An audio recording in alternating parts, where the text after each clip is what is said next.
Getting a reader is the hardest part of marketing.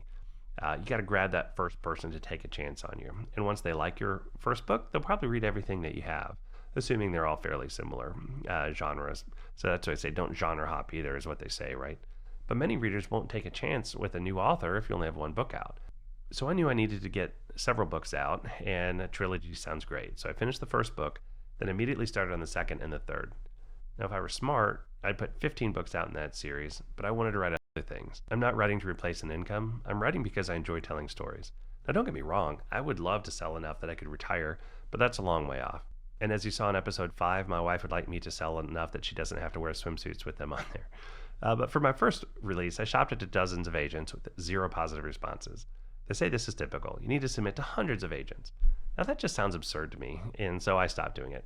I used a vanity publisher to get the first book out, which I deeply regret. And basically, it's somebody, either a professional business or somebody on the side, that you pay, who then, in the back of it, hires an editor, a cover designer, a formatter. Then they release your book for you. All at an upcharge, of course, and probably a split of the revenue also. So I learned a lot about the process in doing it. It cost me a lot of money to buy my rights back and re-release the book on my own. And honestly, they didn't seem to care about the typos or promoting the book at all. I've self-published every book since that first one on my own,